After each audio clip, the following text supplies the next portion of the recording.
everyone, and welcome to another episode of LunarCRUSH Live. We've been out for a couple of weeks, and so this is fun to be back here. We're going back to back today. We're going to the DeFi Summit, but first, we've got Tascha from Alpha Finance Labs here today. Tascha, welcome. Thank you for being with us. Thanks, Joe. John, glad to be here. Yeah, awesome. It's great to have you here. And just a reminder to everyone out there, we do not take payment for our live stream. We're just bringing fun people and awesome people in the community that are here building, even in a bear market. You know, we're the ones that got to lift this thing up. But we're excited to have you. And make sure you guys get some questions in the chat or the comments. If we see any, we'll try and get to them at the end there. And then let's hit that subscribe button, as John always has in the nice font in here. Slam that subscribe button, as they say on YouTube. So welcome, everyone. And Tascha, thank you. So we always like to start, where are you in the world today, and what's it like there for you? Yeah, I'm in Thailand. It's always hot and warm here.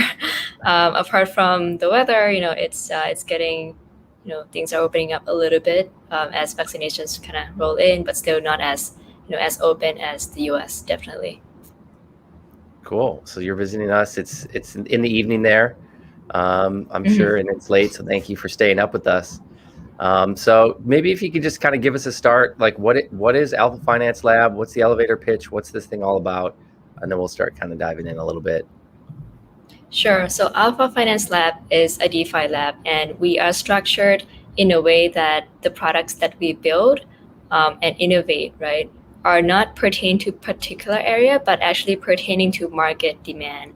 And the reason that we structured it this way is because we see that DeFi is going to be here for the long term, right? But how it's going to look like, no one knows, because it's super early stage now. There are going to be a lot of things, take place along the way, changing how DeFi looks like, reshaping a lot of the segments in DeFi. And at every stage of DeFi, no matter how young it is now, how mature it is going to be, we are going to be, Alpha Finance is going to be relevant at every stage of DeFi, because we build products that, fit with the market gaps, and then grow with DeFi from there.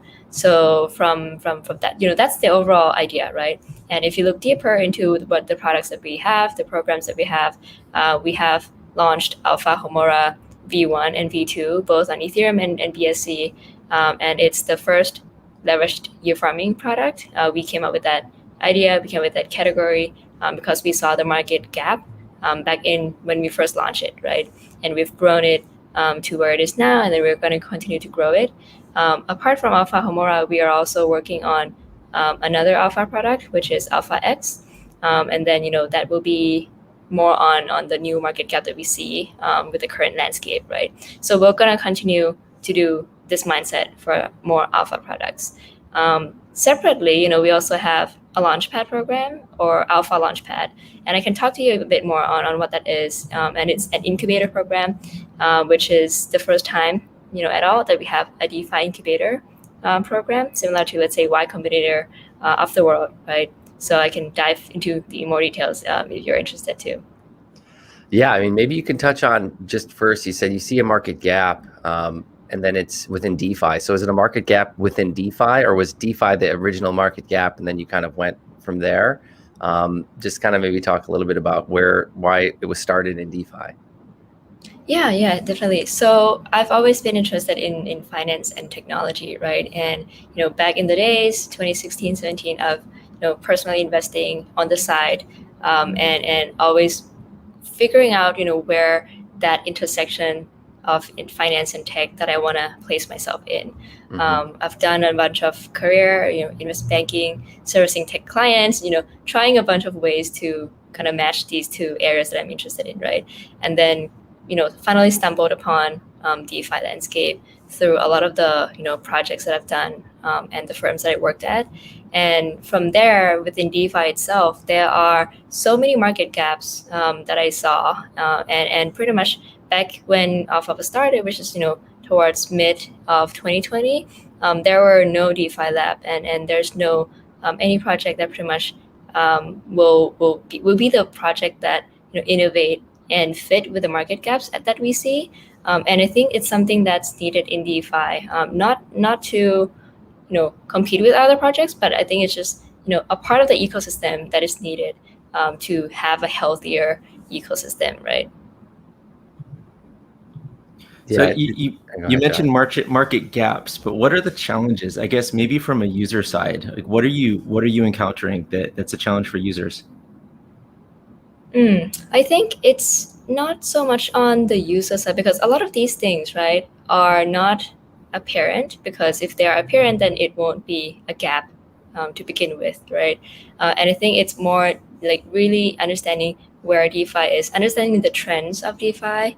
Let's say if you were to create, a stable fixed income or fixed stream of income, interest rate, right? Back in mid 2020 when farming was booming, I'm pretty sure that it won't fit with the how market looks like, because there are going to be so many other projects with very high APY attracting the users at that moment. So I think a lot of the times you just have to live in the DeFi landscape so much, read a lot, talk to a lot, and connect to a lot of people, and then form a lot of the thinking and insights on your own, while also asking interviews from the users as well to see what are the things that are needed in DeFi. And I think from my experience, right, I think it's never black and white for sure. A lot of times it's a combination of different current segments that have already existed, but once you combine them, you actually create a new segment that is much needed. For instance, leverage farming, which is technically a combination of lending and yield farming, which are both the core of DeFi too. Yeah, maybe you can talk what is the mechanism of leveraged yield farming and how is that working? Yeah, sure. So especially with Alpha Homer V2, I think a lot of people think it's under collateralized, but I think this is the innovative and special thing about Alpha Homer V2, right? It is under collateralized from the user perspective, meaning that if you're a yield farmer, you have $100 of asset, right? As opposed to using that $100 to yield farm and get, for instance, $50, right? You can come to Alpha Homer V2, supply, and pretty much take this $100 that you have to be a collateral, and then you borrow 900 more. So you're doing a 10x leverage. And with this 10x leverage, you're getting 10x of the return. So as opposed to getting $50 back, if you were to do a normal yield farming process, you would get, in this case, $500, the 10x the returns, assuming no borrow interest fees and all those things to simplify the math. So from the user's end, that just makes maximize the yields a lot for them, and increasing the capital efficiency for them too. However, if you actually look into the contract and the infrastructure layer itself, it's actually not under collateralized, it's over collateralized even, because what we hold as collateral on the contract is the LP token of the $1,000, right? Because this $1,000 will eventually be supplied to the AMM liquidity pool and then be staked into the liquidity mining pool. And then all of this, the LP token will be held in our contract to make sure that even if there's price volatility, when there's liquidation take place, we can still be safe and take actions at the right moment, while on the user's end they are still maximizing their capital efficiency. So the LP token ends up being the extra collateral that is created as almost like a governance token, or just a reward token? The LP token here is not the farmed tokens, but the LP tokens that are held as collateral on Alpha Homer V2 contracts. So Gotcha. those are the tokens after you supply the liquidity. But yeah, the rewards that the users are getting are from the farmed tokens, let's say sushi, and also the trading fees from becoming a liquidity provider. Very cool. Yeah, there's a lot there to unpack. Just trying to kind of simplify it a little bit for the audience there, but it's very cool. I'd like to understand a little more, because I know you have the alpha token, and then you have this ecosystem of products around it. And I'd just be curious the utility of alpha, and I guess how you think about that wrapped into the ecosystem. Yeah, very good question. And I think there are a lot of special features with alpha tokenomics, right? The first one, and how it also benefits from the growth of the usage of the products, is that those who hold alpha can stake on our tokenomics.alphafinance.io. Once you stake, your funds are being considered as secondary or a second insurance for the whole platform. So you're doing your part, putting the funds and making sure that you're securing the protocol, right? So in return, what you're getting is you're getting a number of things, and this will be related to Alpha Launchpad that we have as well.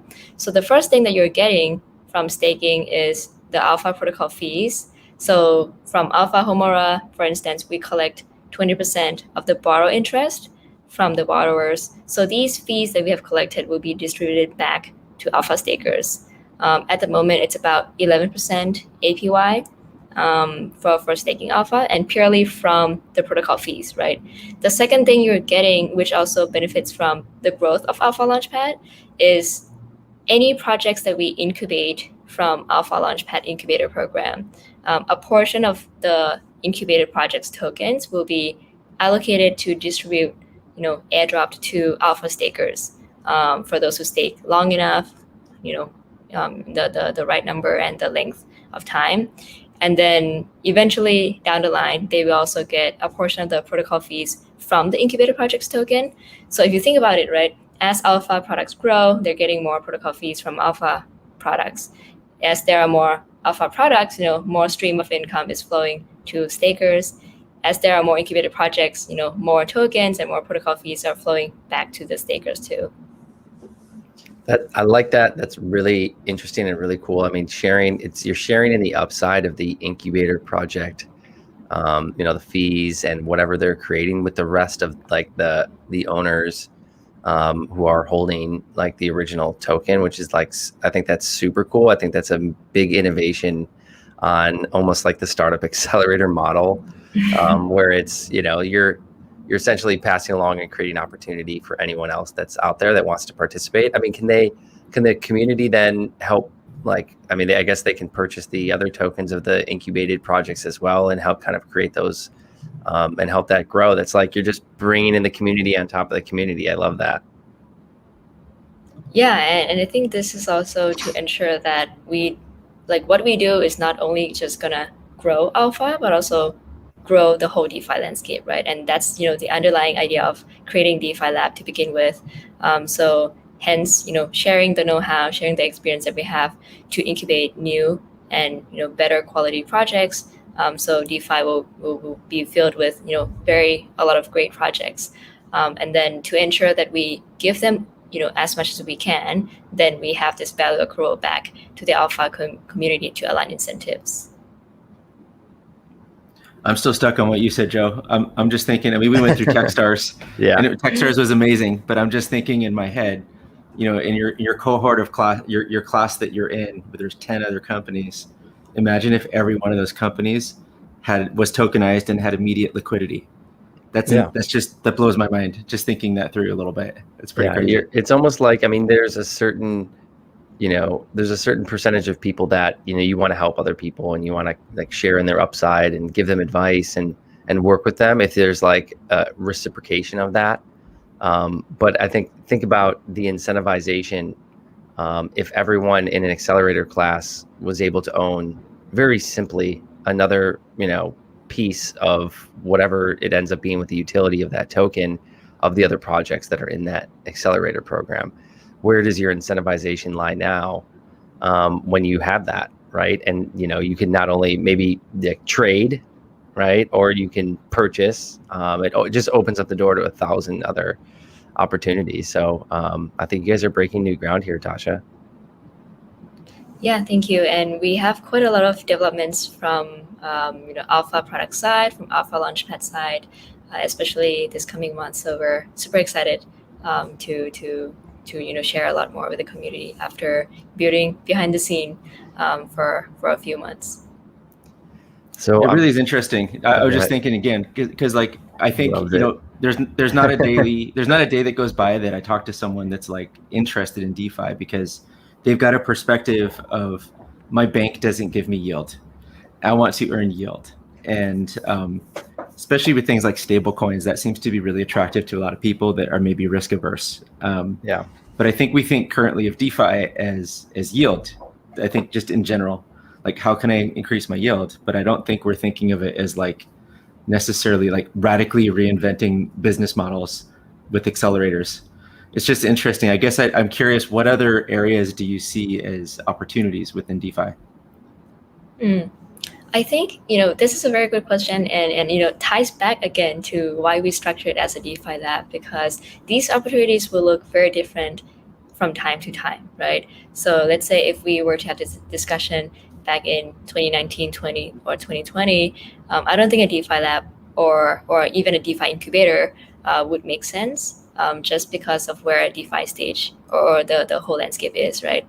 So at the moment, I think DeFi is ready to have a DeFi incubator, and hence that's why we created Alpha Launchpad, because of several reasons, and hence this is a huge opportunity for us as the first comer and pretty much the first to roll out a DeFi incubator in the landscape, right? So number one, demand that we see is there are a huge inflow of developers, new grads, very talented pool of people just wanting to jump into DeFi and pretty much build things out, but they don't know where to start. They may be really talented, but DeFi is a special world, right? There are some niche things that you do in DeFi that you don't at any other else. So once they come to Alpha Launchpad, they will pretty much be groomed and be ready for the DeFi world. And we also will become the talent pool that attract the great talent pool, right? So hence it's win-win. So I see that as one demand for our DeFi incubator. The second one is there are huge demand from those who are in traditional incubator landscape, or even traditional companies who just want to jump into DeFi more, but they are not comfortable to jump on the building side of things. If they were to invest, it would be quite difficult for them too, because then they would have to, take away market share or even, the allocations from other DeFi focused VC firms, right? So how can they enter? So they can enter pretty much through, through us, like DeFi incubator program, right? So they can pretty much get, their foot into the ground and be exposed more to the whole community. So I pretty much think, Alpha Launchpad will be the bridge for a lot of the parties, and then eventually grow DeFi to the next stage. So yeah, that's where I see the opportunities are, and hence tied to why we launched Alpha Launchpad, and a lot of the things that we're building out to grow Alpha Launchpad even further. So on that note, how does a company get started with Launchpad? Yeah, good question. So we have a website. It's called launchpad.alphafinance.io. So on there, there are going to be a lot of information on what are the criteria, how can you apply, and pretty much the next steps after you apply. We have already started talking to about 5-6 projects already who started to apply, and yeah, it's pretty active pipeline that we have. Very, very cool. Love it. I was putting together a presentation for just 35 minutes from now for the DeFi Summit. So this is so timely with everything that is in my head. And I was thinking through it about how like this evolution of crypto, of like this, there's public blockchains, and it was like almost like very quickly like smart contracts, but like DeFi happened. And I mean, you've been in the industry for a while. It's like DeFi's been happening since 2017. It's just hasn't had a name. And, we're so typical in this space that we say decentralized finance before we even explain what decentralized means for software. But, it was like, I was thinking to myself, like, what's next? Right. And it was like, everything's next, right? Because money by itself doesn't really do anything. Right. It's just sitting there. But lending is really is everything. It creates innovation. It creates opportunity. And I mean, so how are you thinking about, it's like DeFi, and then like, how are you thinking about like translating that to the market of like the disruption of everything? And it's not just, it's not just finance, right? You could take this money and you could start any sort of business you want with that has nothing to do with finance. But at the end of the day, every company has to touch money, right? So it's like, how do you think about translating that from like a marketing perspective? I think that would be quite a big jump from where DeFi is at the moment, though. But in order for us to get there, then there are a number of things that have to be lined up, right? Number one, definitely security in DeFi has to improve a lot more. And I think with, let's say, like DeFi incubator or security audit firms, these are the ecosystem players, right? And they pretty much all together work to create better quality DeFi as we continue to grow. So that's definitely needed. Second thing that is also needed is, I think, a lot more clarity on accepting a different, I would say, mindset or even approaches, right? Because if we were to expand DeFi into more of the institutional type and accepting companies or the mass adoption, that stage, right? There has to be some adjustment to DeFi for sure. So perhaps it's institutional version, which is similar to what I was doing. Perhaps it's different kind of angles, right? But then that also requires people in DeFi, ourselves, to be more open-minded and accepting the fact that there may be a version that may be not fully decentralized, which may be needed for where it's going to cover a larger population to adopt DeFi, right? So I think we're getting there, but still pretty slowly. And eventually, I think it's, all of us have something to play, whether it's adapting our mindset, whether it's helping to build better quality products. The first thing you said was security. I'm going to come at that from a user's point of view.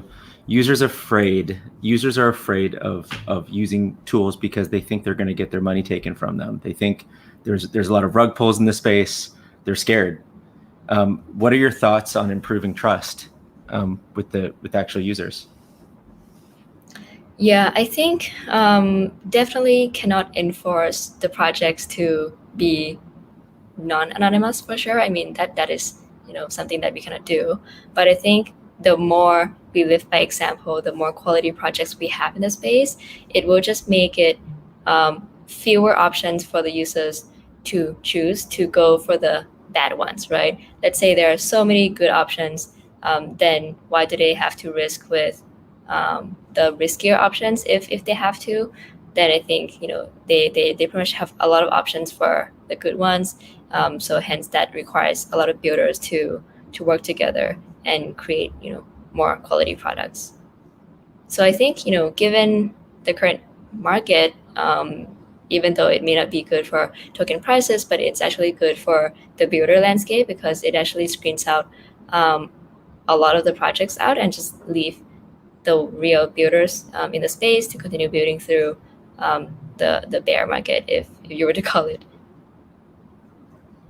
I like that. No one wants to call it a bear market at all. I got a couple of messages this morning like, do you think that this is a bear market? I was like, well, we are down 70%. I don't know how much further you want to go before you call it a bear market. And that's okay. Like, this is where we all got our start. This is where we all started to build. And markets move fast, right? And one day, one thing can happen and bam, we're out of it.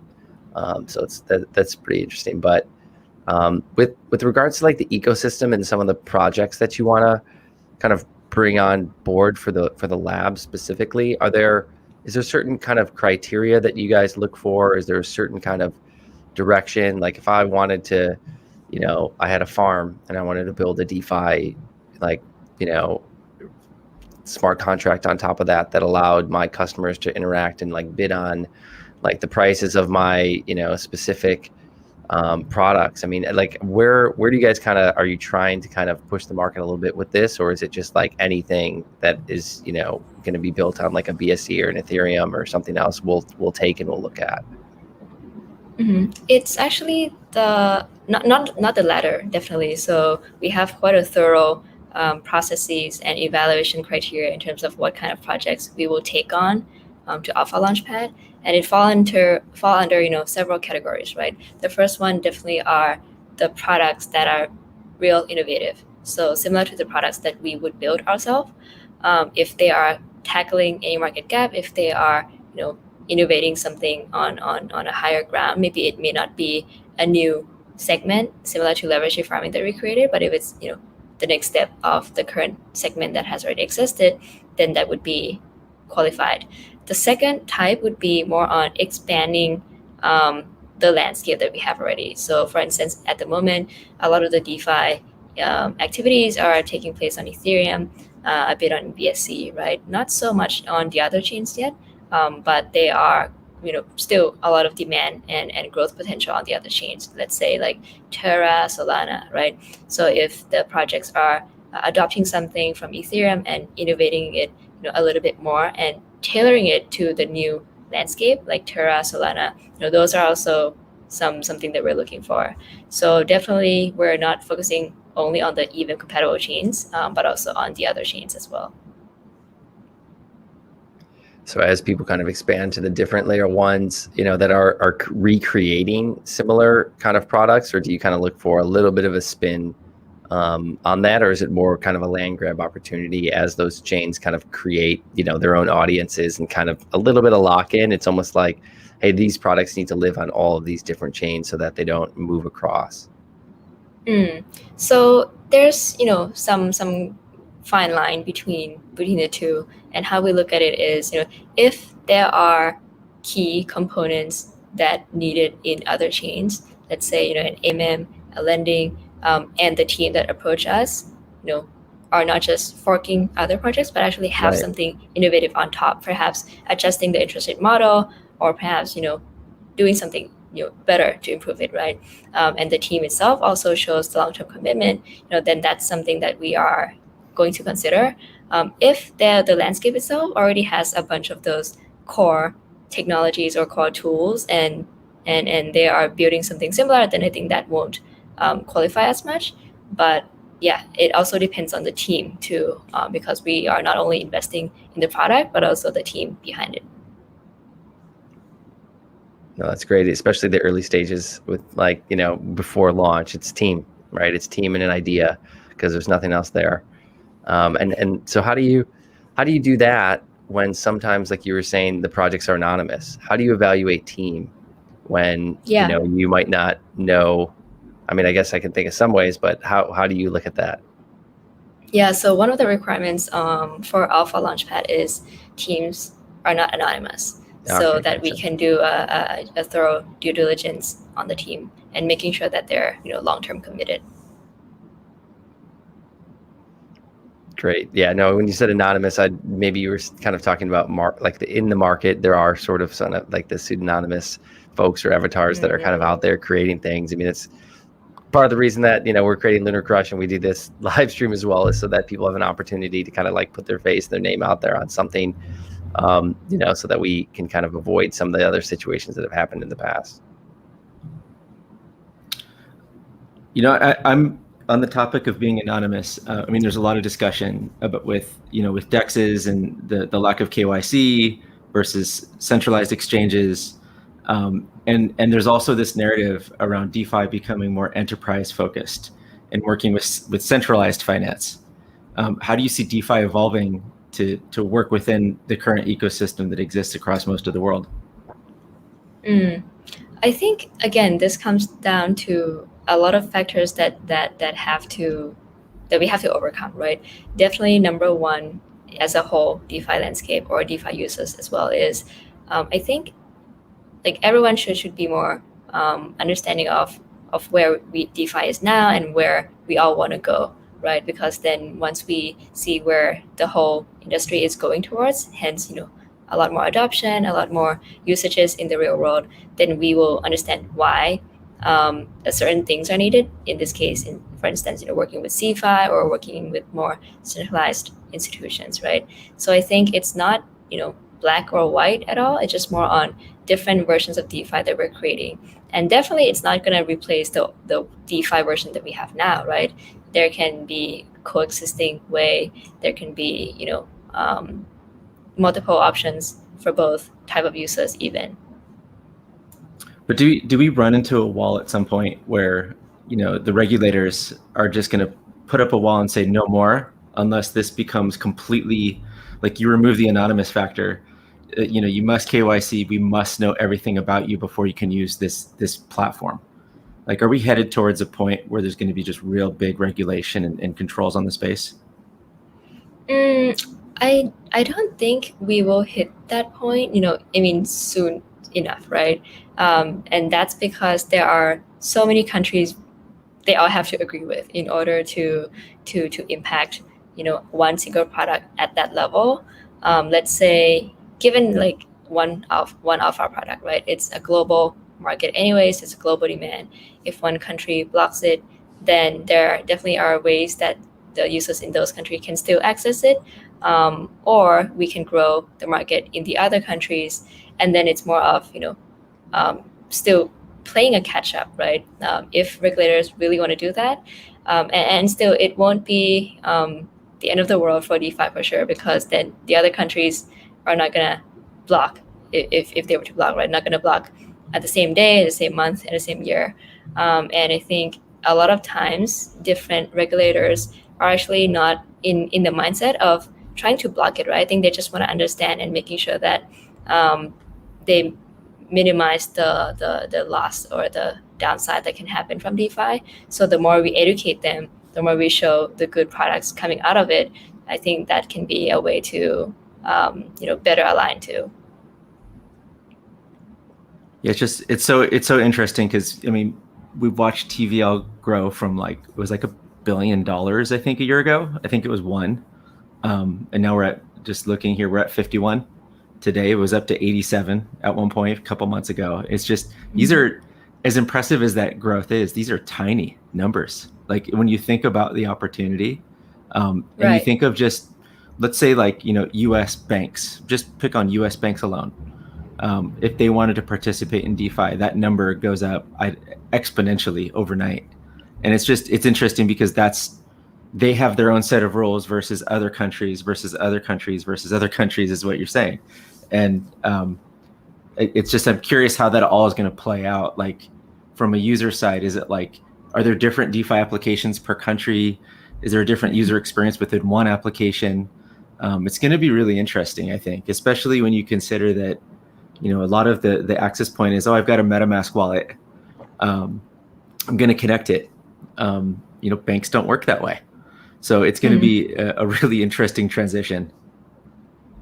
Yeah, I myself am also curious to see, how it plays out on, the regulatory side of things and how that impacts DeFi too. But I think these things are taking time, right? And I don't think it's going to be, boom, one day things happen from like a regulatory landscape, because they themselves have to align internally within different organizations. They have to have the hearing, they have to have so many steps. So we definitely are going to be, knowing about all of those along the way. And we, as a whole community, we have a lot of say in how that will play out, I believe.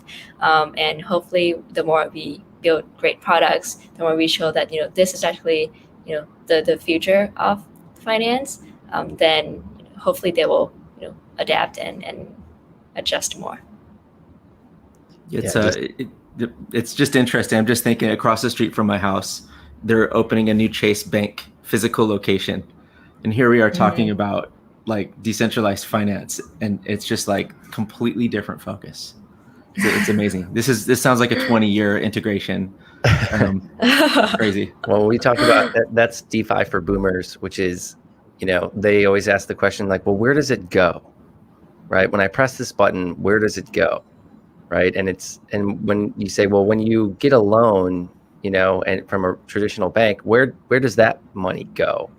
Right? It goes and it's lent out. If you put your deposits in a bank, it's going to get, my money's being lent to John, or it's being lent to Tasha, or, it's being, lent to a small business around the corner. And I mean, it's literally I even forget the name of the movie now. It's been forever. The proverbial run on the bank, right? And it's just pretty interesting when you look at the size of the market. I mean, in the US alone, there's $10 trillion in mortgage debt alone, right? And that's just one country, right? And that's completely untapped. And there's $4 trillion a year, in new money that's coming into that debt or refinances, right? It's those numbers are absolutely outrageous, and DeFi can't touch any of it.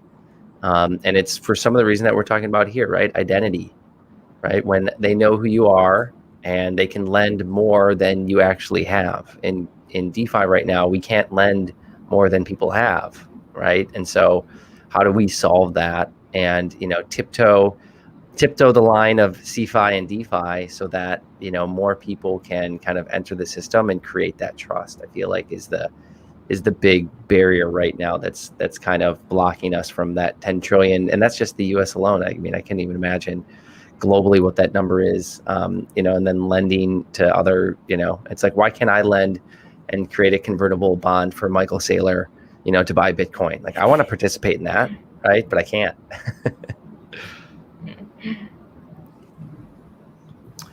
Just to switch topics just a little bit, I guess, how do you view the community around Alpha? I mean, what are your marketing strategies that you have in place, and how do you really resonate with that community? Yeah, I think Alpha community is really special, and I think it comes a lot with how we see the market and how we build things. Because if you understand Alpha community quite enough, you will see that a lot of them actually understand a lot of the complicated things we do, right? I think DeFi Lab itself is hard to understand. It's not one product. And the reason why we structured it in this way, there are quite a few explanations, right? And a lot of them actually understand why we're doing it this way. They believe in the innovation that we would bring to the market. They believe in the long term. They see value in what we build. For instance, Alpha Homora or the new Alpha X that we're launching, and pretty much the Alpha Launchpad too. So I think, just really glad to have the Alpha community, and I think it all comes down to more on just focusing on building and communicating it out, right? Nothing, too creamy or anything much of it, but just pure work and communication. And do you have like a team, like a communications team that's managing all of this? And I guess, are they on Twitter? Are they on TikTok? Are they on Reddit? Is it blog posts? What are they doing? Yeah, we definitely have marketing team, communications team. Majority of the time spent on Twitter, definitely, and also Telegram, Discord, managing actively conversations that happen 24/7 around the world. Are you seeing, like, I guess, what's the makeup of a user? I mean, one of the comments in here is like, they're talking about, older individuals are maybe slower to adapt to DeFi. And, I guess, what's the makeup of a user in DeFi with what you're seeing right now? Who are they? Are there certain traits they have? Are they engineers by trait? Are they developers? Are they deeply into finance? Tell us a little more about the users. Yeah, I think, if you break down on the age side of things, as opposed to the user type first, the age, definitely are more the younger ones. I think just by nature of having to interact with these smart contracts, understanding MetaMask, setting all these things up all on computer, just geared towards a younger generation already by default. So that's on the aging side, right? But on the user side of things, I think by default, engineers or developers would just be interested in blockchain space, in DeFi space, because anything is, on code, right? So by default, they would be more, attract to the community. But from what I see, there are also a lot of non-tech people, entering the landscape majority of the time from investing first, from the investing side of things, right? And then they see more value of it, they understand, take time to learn about different projects, and then they transition over to become, the non-tech part of the DeFi projects. Let's say business development, marketing, community management. But I think just the nature of DeFi projects, in general, one particular project itself needs more developers than non-developers, just by the nature of the work. So that by default just make the whole DeFi landscape a lot more developer focused. So that's an interesting point, because I think when you talk to just someone on the street about DeFi that maybe has never even heard of it before, and it seems like their first interaction point is to maybe go to a centralized exchange, maybe buy some Bitcoin, it's much less developer focused. It's just, connect your bank account, start trading. I guess given that and given where DeFi is at, where do you see the role of centralized exchanges in the future related to, I guess, do you see DeFi like replacing them, working with them? How do you see it all playing out? Yeah, I think a lot of the things are actually starting to play out already in terms of DeFi working with CeFi.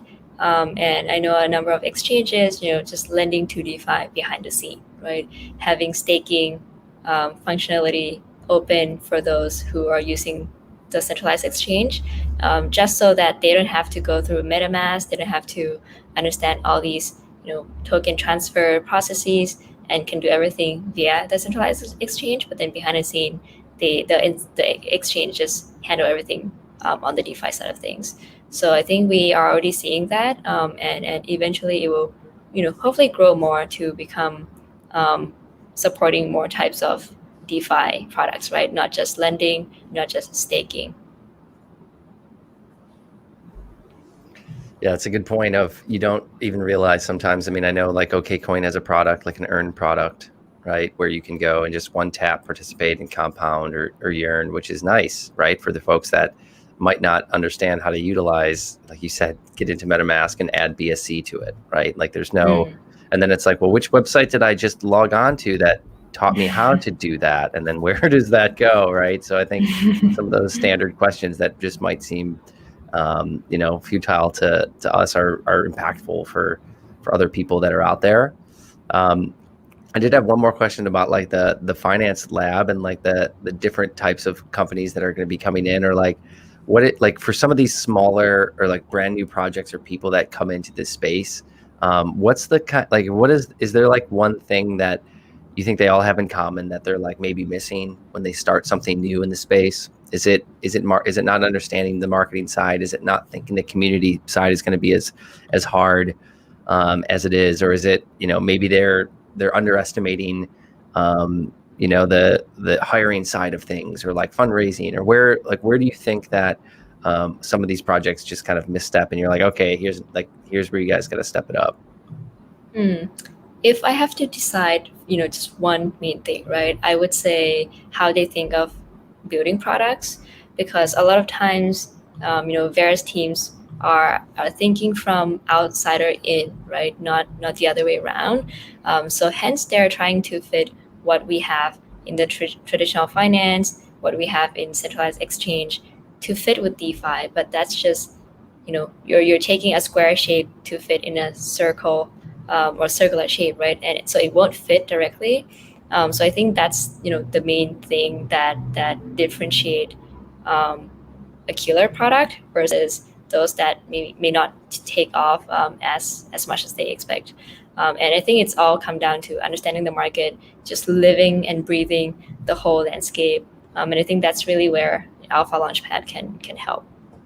And what's the advice that you give them, to kind of twist their head around a little bit? Is it like, imagine the only person you're building for is someone that uses TikTok for 10 hours a day? Or is it like, imagine, that this person's never seen a television commercial in their entire life, right? And what's the product you build for them? Like, is there any like kind of special way you spin people to kind of get them thinking outside of the box?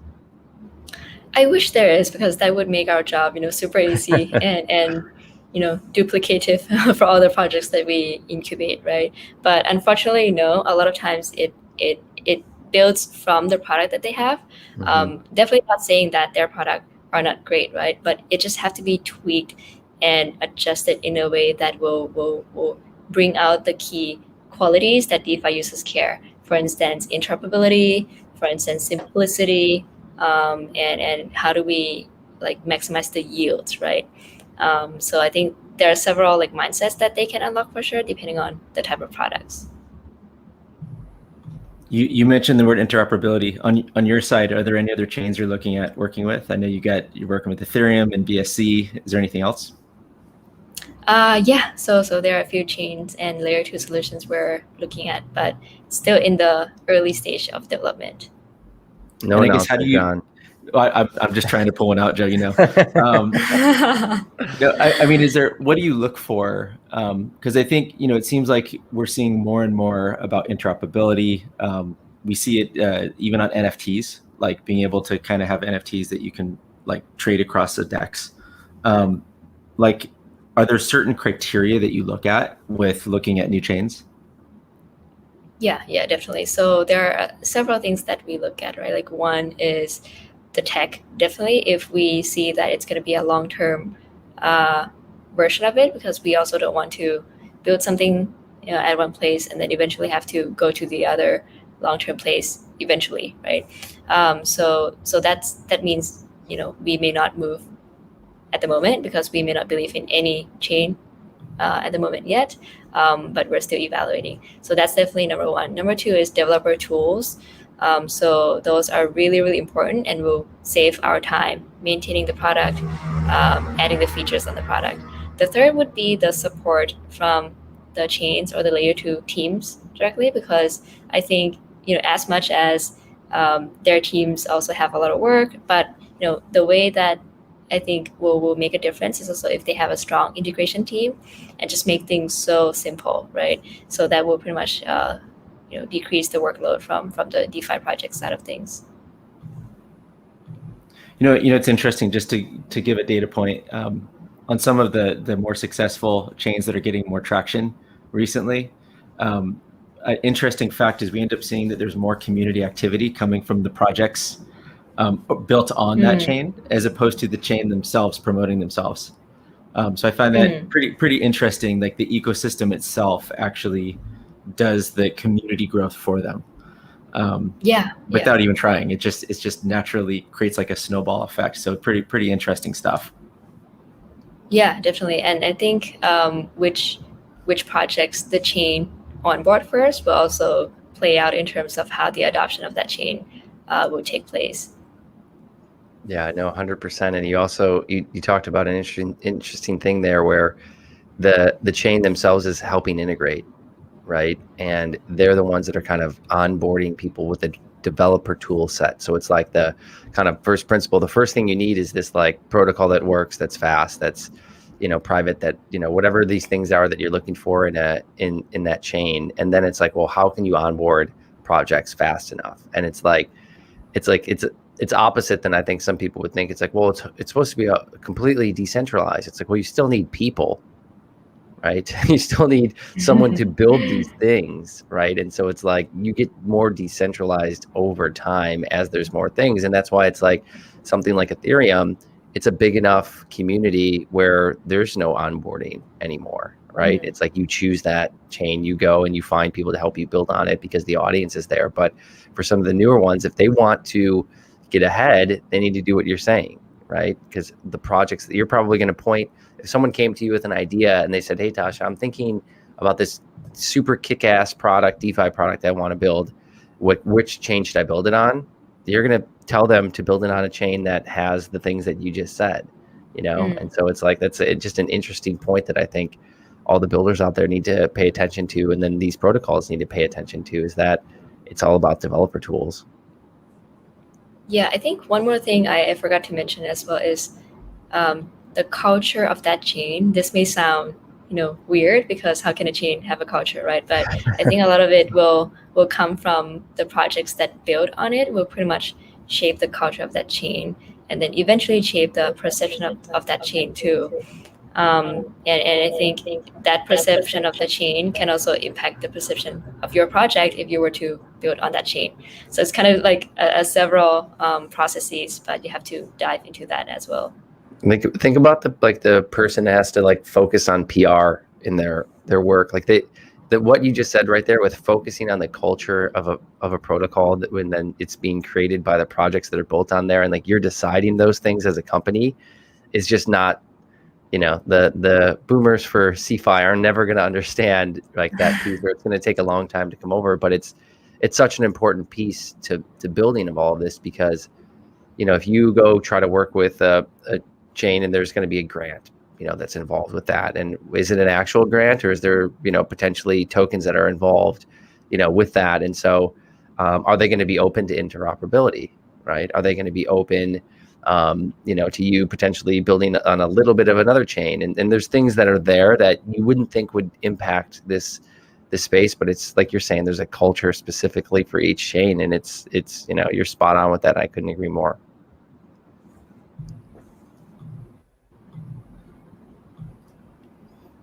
Go ahead, John. I know you're looking at. Cool. No, I'm just looking at comments and stuff. I mean, I know we only have a few more minutes, but I'd love to, tell us what the future of Alpha Finance Lab looks like. And if there's anything else you'd like to leave us with today. Sure. So, future of Alpha Finance is going to be a decentralized DeFi lab, right? So a lot of the things we're doing internally will be, a lot more open, to the community, be it on the developing side, be it on evaluating the product side, be it on helping to incubate the projects on Alpha Launchpad side. So I think we're at the stage now where we're, building a lot of the core foundation at Alpha Finance Lab as a DeFi lab, right? So once we have the core strong, fundamentals strong, right, then we will, decentralize this more and more. And I think that's where things get a lot more active, a lot more interesting to see how the whole community, the whole Alpha Wolf community, right, can be a part of the incubator program. And I think that's where, we really tap the real value of a DeFi lab like Alpha. I love that. I was just looking at your levels. I see Alpha Wolf Elder, Alpha Pack Leader. That's an interesting bit of branding right there. What led you towards the Wolf side of things? Yeah, so Alpha Wolves just make sense, and I think there are a lot of things we can do with, not only just on the Alpha tiers side, which you just mentioned. And these Alpha tiers are related to how many Alpha tokens you stake, right? But these Alpha tiers actually have real meaning and also real impact on using Alpha products, or even in the future, participating in Alpha Launchpad. So I think it just ties the whole thing together. And Alpha Wolf, wolves themselves live in pack, and I think that also symbolizes how we, really care a lot about our community. That's amazing. Love it. Tascha, well, this was super fun. Thank you so much for joining us and for being here. And thank you everyone out there for listening now or in the future on YouTube or Twitch or wherever we end up, having this live. We're going to be on Spotify, Apple Podcasts, all of that. So get out there. But Tascha, thank you so much. This is amazing. Congrats with all your success thus far. And let us always know how we can be helpful. And John, as always, it's a pleasure. And we will see you all on the other side. Thank you, Joe, John, and super great talking to you. Thank you.